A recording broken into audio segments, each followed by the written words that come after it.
देखिए यहाँ पे क्वेश्चन दिया गया है, graph shows a hypothetical speed distribution for a sample of capital N gas particle for V greater than V naught D N by D V equal to zero.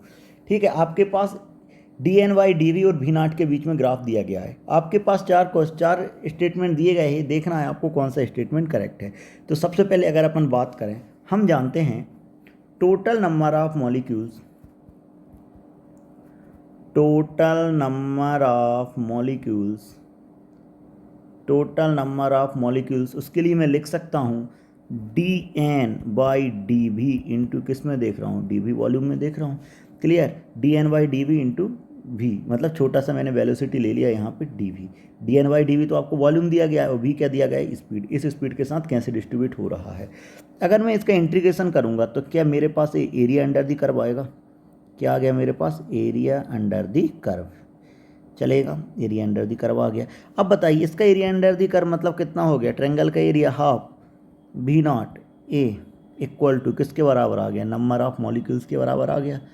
Clear, तो capital N equal to या 2n equal to ए भी not, मेरे पास 2n का value निकल आया किसके बराबर है, ए भी नॉट के बराबर है। क्लियर, अब चलते हैं अपन ग्राफ के हिसाब से। तो मैं लिख सकता हूँ according to graph D N by D V. अगर मैं इसका स्लोप निकालता हूँ D N by D V equal to कितना आ गया आपके पास, according to slope D N by D V equal to, slope की बात करें तो D N by D V मतलब क्या लिख सकता हूँ, Y equal to M X की तरह काम करेगा। तो ए बाई भी नॉट इंटू भी, ये मेरे पास आ गया डी वी, जहाँ एम इक्वल टू क्या है, ए बाई भी नॉट किसके बराबर, स्लोप के बराबर।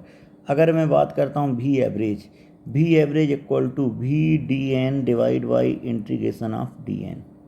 चलेगा, अब देखिए जीरो से कितना भी नॉट, ए बाई भी नॉट, इसको क्या लिख सकता हूँ, भी इंटू डी एन को ए बाई भी नॉट इंटू भी स्क्वायर डी वी। ये आ गया आपके पास भी इंटू डी एन का वैल्यू। क्लियर, भी इंटू डी एन का वैल्यू मेरे पास आ गया, डिवाइड बाई डी एन के लिए बात करें तो लिमिट कहाँ से कहाँ जा रहा है, जीरो से V naught, A by V naught into कितना आ जाएगा यहाँ पे, A by V naught into V D V. Clear है, अब मैं इसको सॉल्व करता हूँ। जैसे मैंने इसका इंटीग्रेशन किया तो मेरे पास आ गया V average equal to A by भी नॉट तो आ गया बाहर, ए आ गया भी नॉट की पावर 3/3 डिवाइड बाई, यहाँ से भी मैं देखूँगा ए बाई भी नॉट आ गया बाहर, ए आ गया भी नॉट स्क्वायर बाई 2। तो मेरे पास जो आ गया भी एवरेज, तो भी एवरेज इक्वल टू मेरे पास निकल के आ गया V average equal to 2v0/3। Clear है, तो मैं लिख सकता हूँ द रेशियो ऑफ भी एवरेज बाई भी नॉट इक्वल टू किसके बराबर आ गया, 2/3। ठीक है, जो कि ऑप्शन नंबर बी में दिया गया है। क्लियर है, अगर मैं बात करता हूँ वैल्यू ऑफ ए भी नॉट का वैल्यू 2n के बराबर है, यहाँ पे भी नॉट नहीं, यहाँ पे ए भी नॉट है। तो मैं लिख सकता हूँ ए वाला ऑप्शन आपके पास रॉन्ग है, क्योंकि ए भी नॉट का वैल्यू किसके बराबर है, 2n के बराबर है। अब आपसे बोला गया वी आर एम एस का वैल्यू निकालना है आपको, क्या निकालना है, वी आर एम एस का बाई भी नॉट का रेशो क्या होगा। क्लियर है, तो अपन ऐसा लिख सकते हैं क्या, V R M S by भी नॉट के लिए जब मैं बात करूँ,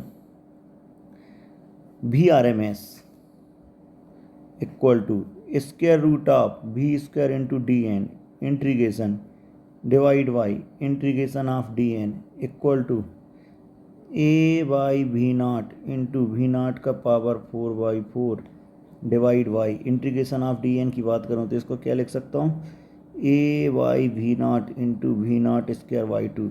जैसे मैंने इसको सॉल्व किया तो मेरे पास वी आर एम एस निकल के आ गया, V R M S equal to निकल के आ गया भी नॉट बाई रूट 2। अब भी नॉट बाई रूट 2 निकल आया तो मैं क्या लिख सकता हूँ इसको, V R M S by भी नॉट इक्वल टू 1/√2, जो कि ऑप्शन नंबर सी में भी दिया गया है।